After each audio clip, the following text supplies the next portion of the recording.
Christian Formation Ministry, and we are starting a 4-week series on our various ministries in our church. And not so much what the ministries specifically do. If you'd like specific details on the ministry, please feel free to talk to our panelists before the service or at some other time. They're just going to share real briefly what the ministry is, but we really want to focus on why they volunteer. Why are they a part of this ministry? How does it help them grow in their faith? And maybe share a story of a person they met or a specific experience they had and how that has impacted their lives. So we're going to do it in kind of a panelist form. I'll ask a question of each of them. They'll all answer, and then we'll ask the next question, okay? So the first thing is just for each of you to take a turn, just, excuse me, introducing yourself, what ministry you do, and maybe just a brief description of what it is. Okay. Sure thing, you got it on, right? Okay, good. Hi, I'm Jerry Davenport. I'm the co-chair of Outreach, along with Susan Brett here. And one of my tasks is basically making sure that committee runs well and the organization is good, and then picking up little things here and there. But my specific subcommittees are FISH that I work with, and with all their activities throughout the year and what we might do to help them. I also coordinate Angels on the Go as a part of Outreach, and mission work that we outside the area mission work a lot. In fact, a week from today, I'll be sitting in Iglesia de la Gracia in the Dominican Republic. 2 weeks from today. Right? Okay, we'll be sitting there with a team of 5 of us that are headed over on the 14th, be back on the 19th. So anyhow, those are my basic things that I do. Coach, yeah. Hi, I'm Sue Sterrett, and my main mission love is a place called Mission Peniel in Immokalee. And the picture that you're looking at is the group of us, well, a few other people, but just so you can see, it's a mission that's in Immokalee that partners with farm workers to support the farm workers. And what we do when we're there, we get there at 2 o'clock. Well, let me introduce the people. You can see if you can find Chuck and I, and Jerry and Linda, and the McCarthys, Barbara, Menard, and Nancy Barker in the front. The bag lady. And with all the bags in front of her right there in that picture. Bill Van Oss is there. And who's missing is Susie Wilson. She came after this picture was taken. And Darlene Petragala is our new person who came for the first time. We were just there Friday. So basically what we do is you can see all these bags in front of us, and we fill them up with produce, and then from 3:30 to 6:30, there are approximately 400 people who come by and receive food from us. They get this bag of produce and a bag of other goods, and then whatever else happens along the way, like coconuts or like a table. Remember, the Epiphany Drive was personal care items for them, so there'll be a table for them. So that's the basics of Mission Peniel. I'm Dottie Morrison, and I represent Lee Interfaith for Empowerment Life. And this church sponsors so many organizations that are mercy organizations that provide help for people who need food, who need clothing, who need housing, things like that. Life looks at what are the systemic issues in the county and the city that are causing people to need help. Why don't we have people that have their own housing and their own jobs and their own employment? So Life looks at all the things that happen to people, and we come up with ideas every year for how we can go to the city or county officials with a plan, an idea to change something policy-wise or funding-wise that would make a difference in a lot of people. I'm the chairman of the Affordable Housing Trust Committee, and we have Life worked for 5 years to get the city council to adapt an affordable housing trust fund, but we still have to keep going back to them and saying, okay, you're trying to change it in this way, we don't like that, or we do want you to do this. So it's a matter of looking at policies and keeping aware of what's happening in the government, which is kind of a long-term process. It involves, for life members, the basic membership is a request to meet 5 times with other members, both at St. Michael's and countywide, to support these actions, to pray, and also to support financially. So for the people who want to be involved on the easiest, the most basic level, those are the asks. Okay, so the next thing I want to ask each of you is, why do you serve in this ministry? What's your motivation for serving? I'll take a little background, okay? Okay.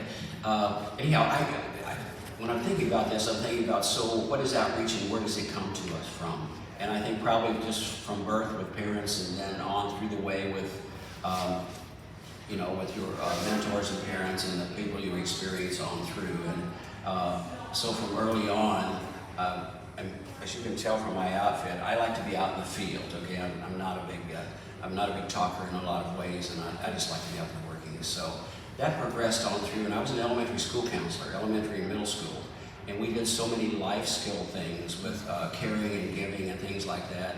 And when a need came up, I connected them to community, and that just sort of continued right on into my Christ Episcopal in Cedar Rapids, Iowa. The outreach committee, chair there, and a lot of things. That morphed into being the director of disaster relief, preparedness and relief for the Diocese of Iowa. And Linda and I have done a number of things all throughout Oklahoma, Texas, Missouri, Louisiana, on into Florida, the Bahamas, Africa, Swaziland, Africa. And so those things all came about sort of naturally because I really like to be engaged with that sort of thing. And we all tend to gravitate toward things that we really like, no matter what it is in life. So along with that, you start looking at, so what is it we receive from that? And often, especially I think in our trips to Africa and stuff, they say, please come because it's so important that you're here and touching our lives. And throughout that, we come home with such a sense of gratitude, I say, and the grace that's been poured upon us from those trips. And you say, well, we're giving so much, but honestly, we're receiving so very much from those things. So, and that's why I continue to serve and why this is such an important place here at St. Michael's. And it's not just the outreach committee, but it's all of you reaching out. You reach out in so many ways. You don't have to be a part of our committee, but there's so many, everyone's an angel here. So we reach out in tons of different ways, but those are particular things that I feel such grace from and such gratitude for. So for me, I was not involved in a lot of this type of activity. Before my first time was, I would say, was probably when we were at a church in Pittsburgh, and a very charismatic black man came and spoke. He was going to all the suburban populations, trying to get people to come to this inner city neighborhood to bring food. His idea was you don't have church on Sunday if you're trying to serve that population. It was Friday night, across the street from the corner where all the drug activity was going on, with open doors, music, and food. And the first time Chuck and I drove into that neighborhood with our little casserole of food, we were trying to figure out where we put the car, that it would still be there when we and we parked the car, and we looked out, and it was Sterrett Street. We had actually chosen Sterrett Street that we were on. So I decided anyway, that was a sign. And so that was my first time going really out of my comfort zone. But just feeling so alive and so much like I was serving when we were there. And when we moved here, I felt really bad leaving that neighborhood because I'd been involved for a couple of years. And in looking at the map and trying to figure out what we were going to do to fill that when we came here, I just kept gravitating towards Immokalee. I thought it was a beautiful name. And by the way, I just found out recently, the name Immokalee was named by an Episcopal bishop in 1896 because it was the seminal name for home. So we have so anyway, I just was drawn there because I was trying to find another place, and Mission Peniel was that place, and it is truly my home now. I was introduced to life by Ann Kimball in 2020. When a lot of big things were changing in my life, that's when I started attending on Zoom this congregation and found a home here. And what impressed me with the first meeting that was on Zoom was I saw that life was not a political party or partisan group, but it interacted with city and county officials in a non-confrontational way that, because of the people power of the 16 congregations, presented to these officials in a public meeting as things that they wanted changed that were reasonable things. And the power of the people to change things in a non-confrontational way really impressed me. I'd never spoken or thought about speaking in front of a city council body until I was 71. And now I've spoken 3 or 4 times in front of Fort Myers City Council on issues of affordable housing primarily. A couple months ago, when several of us, including Susie Wilson and I, both spoke toward an issue of a change in the trust fund that they were going to make that we didn't want made. And afterwards, we came out, they voted in favor of what we wanted them to do. Came out afterwards, and this dear pastor, Dr. Ricky Anderson, who's been a pastor for 40 years, man of color, and he said to Susie, "You were tall in there." And then he said to me, he said, "Thank you, you did a great job." And then he said, "When well-to-do white people speak for affordable housing, the city council has to listen." And I kind of reacted, and he said, "You know what I'm talking about?" And I just hugged him. I mean, how can you not be passionate about continuing to work with people like that when the need is so great, when I've been so privileged all my life, I've never struggled for anything, and here's my chance to contribute in a positive way that makes a difference here in Lee County. So that brings up something that you mentioned, like one experience, one encounter you had with one person. Can each of you share maybe an encounter you had, a person you met, a specific experience that really impacted you when you were doing your ministry? I think there's always someone in any mission trip or any experience, whether it be when Di's experience or with Sue's, that sort of thing. Every time we go, there seems to be something or someone that does. And Doug Beats and I went to Louisiana a little over a year ago, I think, and we helped an older couple. He was a minister, but their house was really in difficult shape from a storm. So we worked all week long, and that relationship developed because we ate with them and we talked and we laughed, and I still keep in contact and try to help them and make sure, because they weren't all that healthy, but they called him the bishop and everything. We were always joking and what is it we can do? But there's always something like that, whether it's in Africa, whether it's in Louisiana. Friday, when we were at Immokalee, and like Sue said, we served 400 people came through the line, and there are a lot more people that's serving actually, because a number of them are family units that are coming through.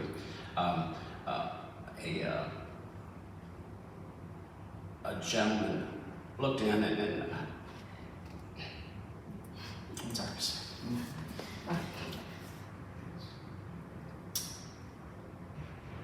Gentleman looked in and says, "Papa," and we're all old. But that's such a Creole thing, isn't it? Yeah, it's such a Creole thing with respect, And somewhere along the way, when I had been there before, we didn't speak the same language basically, But anyhow, we had been out and I was helping the line and we were dancing or, singing or dancing or something like that. And it's just a connection that's made.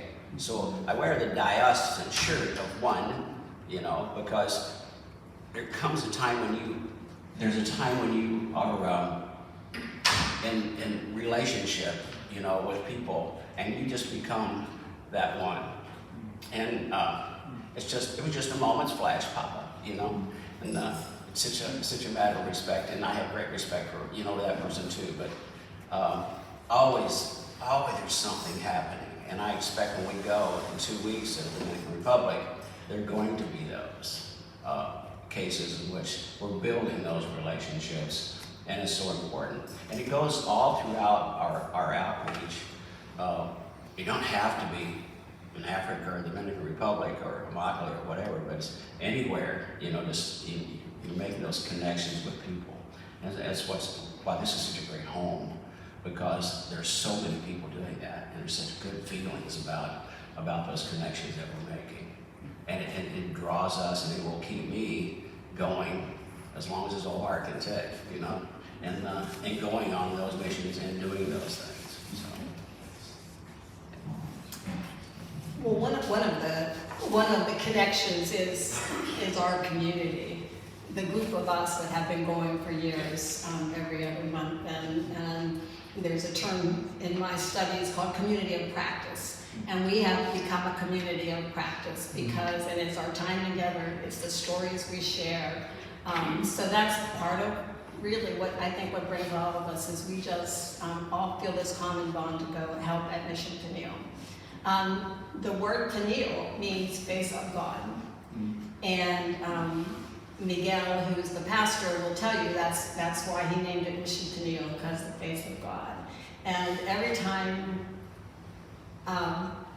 you connect with somebody, that's a God experience, that's seeing the face of God. And I think that pulls us. Every time this woman, mother comes and gets her 2 bags and turns around and there's a sweet little baby strapped to her back, and that baby turns around and looks at you, that's the face of God. But my last story, I think it might be the same guy that you're talking about, Papa. At the very end, I've been trying. Part of the problem is we don't speak the same language. There's actually more Haitian people than Spanish-speaking people, but they're all either they're all either speaking Spanish or Haitian Creole. And so I've been trying to take a little bit of Spanish, but I've been afraid to go out there and say de nada when they say thank you, because they very carefully always say in English thank you. A few say gracias or merci, but usually, and so this Friday I was trying to say a little bit of that back to them in their language. And the guy that came and said, Papa, I somehow think the word went out that rich English people were saying a few words in their language. And he was trying to reach people in the back, trying to goad us to say something in Spanish, and I was able to come out, with a Spanish phrase, and he was, oh! So, Appreciate that. but I mean, it's for all of us that serve in any way. I think it's the people, right? And the people are seeing the face of God, and that's what keeps us coming. I've, not by choice, but just by happenstance, have lived a pretty white existence my whole life. Growing up, college, career, and so on. And so one of the things I just love is that by being a part of life, I have developed friendships with people of color and have developed deep relationships working together with people of color, people from different religious backgrounds, people from different cultural backgrounds, and I just feel like it's enriched my life because of these connections.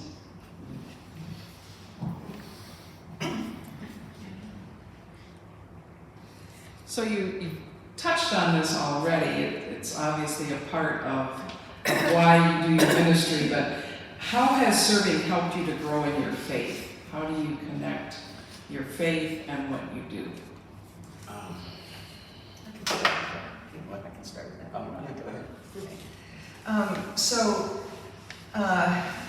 the pastors of many of these churches have gone through really tough times, like we have, but in more so during COVID when people lost their jobs, and yet the pastors of so many of the African American churches particularly keep on supporting life and giving to life through their churches. And after a recent setback, Pastor Mary Stockton was speaking to the group. She's one of the co-chairs of Life, and she said, you know, if Moses hadn't had the Egyptian army after him, he never would have seen the Red Sea part. If Daniel had never been thrown in the lion's den, he never would have seen the lion's mouth closed. If Shadrach, Meshach, and Abednego had never been thrown into the fiery furnace, they never would have seen the face of God and survived that fiery furnace. And that kind of thing always strengthens my faith at a time when we should be a little discouraged. To hear inspiring words like that coming from someone that I know has struggled in many, many ways for her church and personally, it just inspires me to greater faith. Yeah, I'd have to piggyback on that and say of all the people we serve, and we're just looking at 3 ministries here that we've talked about, but we also work with the Community Co-op and Everyday Cafe, thanks to Phil Bosi, that just started that up last week. The Pine Manor, Fish, CHR, there are a variety of South Fort Myers Food Bank. No, Gladiolus was certainly. And Gladiolus is fairly new to us within a year and a half or so, but Gladiolus, so, and if you had all of those people, you know, who chair these sub-ministries here, you would hear these amazing stories, and you've heard from each and every one of those. And I think my faith is deepened by that relationship I talked about, that relationship building. Every time we go out, and again, we have this wonderful, you saw this young group here from, I think Central Michigan or whatever. Michigan. Yeah, they were here last year, and we worked across the street at Casa Mariposa. They're such a fun group, and they come from, Erica that leads the group is the head of that ministry, that college ministry, church ministry.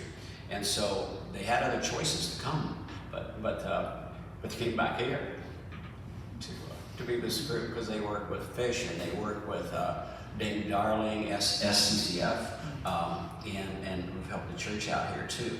So every time you experience every one of those encounters, you just think, grace is being poured upon me, and the faith just deepens because I'm so grateful for all of those people, and it's a warm and good experience.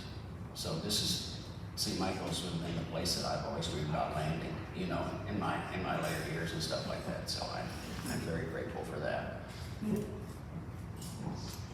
My faith has grown. I think because my faith for many, many years was sitting in church on Sunday, you know, and trying to live a righteous life, but it was just not an active faith. And moving into Homewood and moving into Mission to do in Immokalee, it's become an active faith. And wow, it's just, it's such a wonder, it's so much fun. It's so wonderful, and you grow so much, you just can't stop. So that was how my faith has grown. And we do have lots of fun. Okay. Every place I go, that's okay. Checklist, fun, you know, is on there. It's good. Does anyone have any questions for our panelists? We have a couple minutes for questions or thoughts. Anything that they said that made you think about a ministry you were serving? Or a story of your own. I just wanted to know how often do you go to Immokalee or different places? Well, it ends up usually being just like once every other month. Just because, to be honest, there are a lot of churches that go. It's Fridays, and they have a very good website, and you go on the calendar and see when there's an open spot. And then I tell my friends, okay, we want to go this time. And especially in the winter season when there are a lot of people from up north down, they all want to come. But in the summertime, there's a lot more options. So maybe once a month in the summer, but in this time, maybe once every other month. We're there, it's a long day. We leave at noon, And we come back exhausted at 7:30. It's a lot better now because we use the church bus. So we all go together on the bus. That's helpful. Anyone else? Okay. Have you use the mic for the recorder? I'm Chuck Sterrett. I'm married to Sue, and I have Jerry's cell phone. So just as an appeal to all you out there, it's not like you're doing this on your own. Sue says we can do this, and then Jerry calls me and with some crazy request, or Sue Van Oss calls me, and Sue says we can do this. So it's a group, and we have Barbara, Miss Bag Lady. It's not like you're volunteering one-on-one. It's a team, and it's tiring because it's a long day, but it's rewarding at the end of the day. So I would encourage you to join the team. There are 14 on the outreach committee, in case you want to know. There are 14 individuals that serve on this committee in various capacities.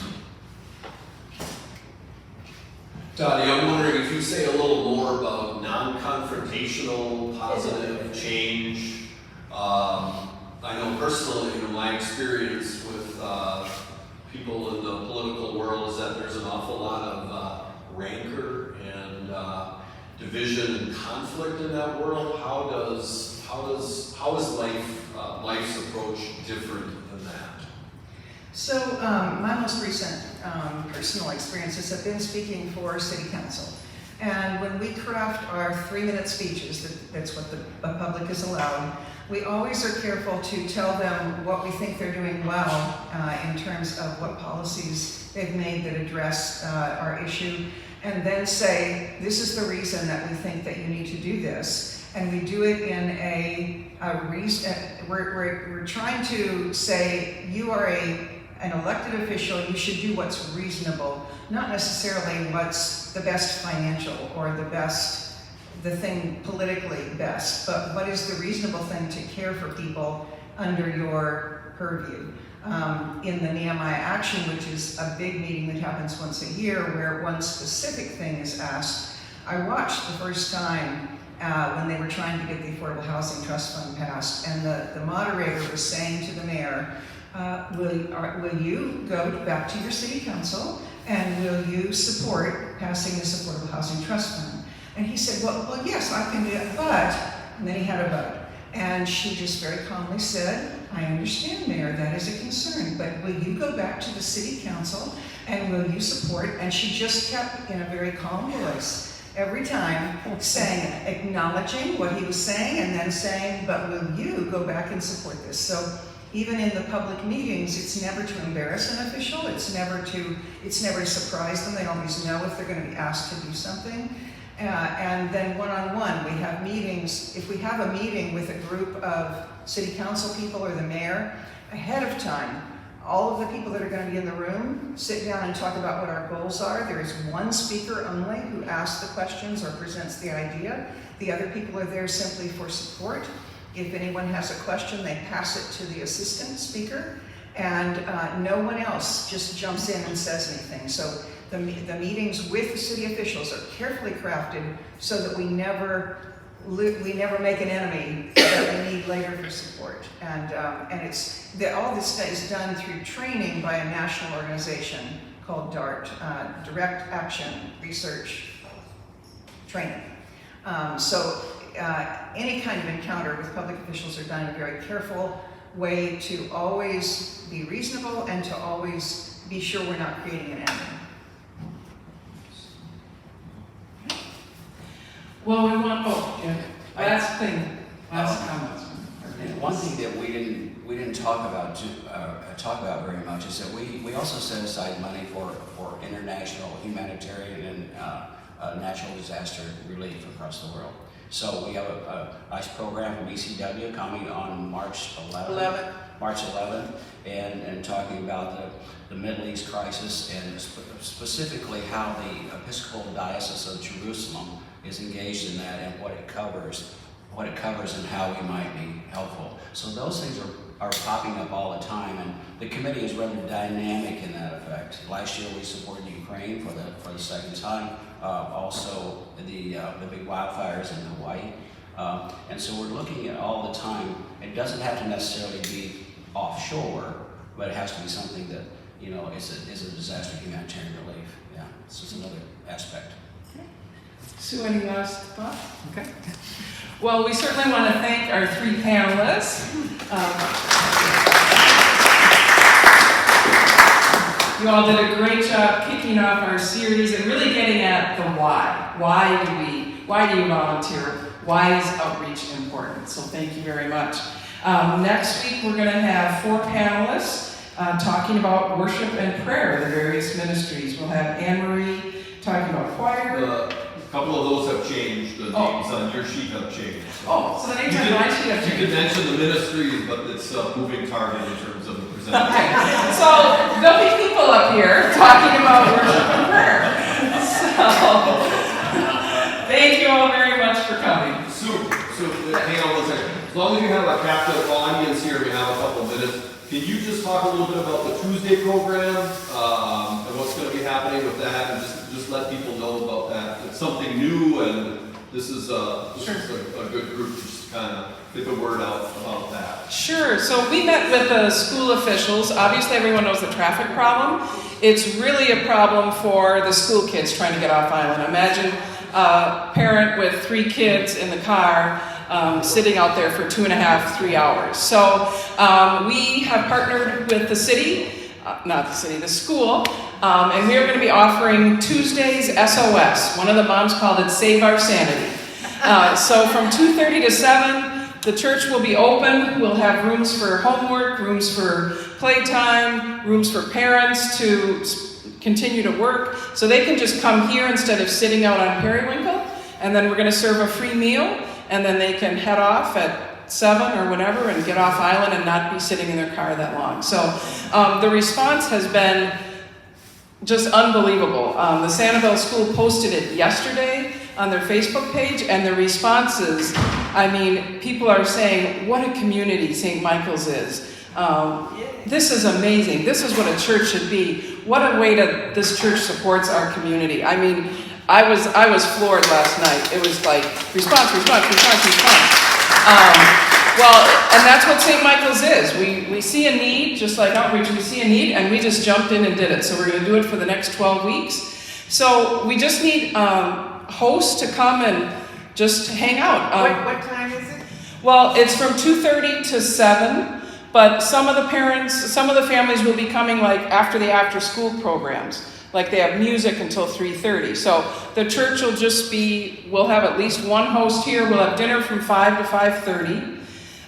So already families were asking them just to respond so we know how many for eating. And they said, oh, this is great. When I pick my kids up from rec, or now they can do the music program, because the music programs, the after-school music programs are suffering because the parents didn't want to have to wait till 3:30 to get off. So now the kids can do music and scouts and all those things, and then come here, say at 4, just hang out here, do their homework, eat a meal, and then be able to go off island.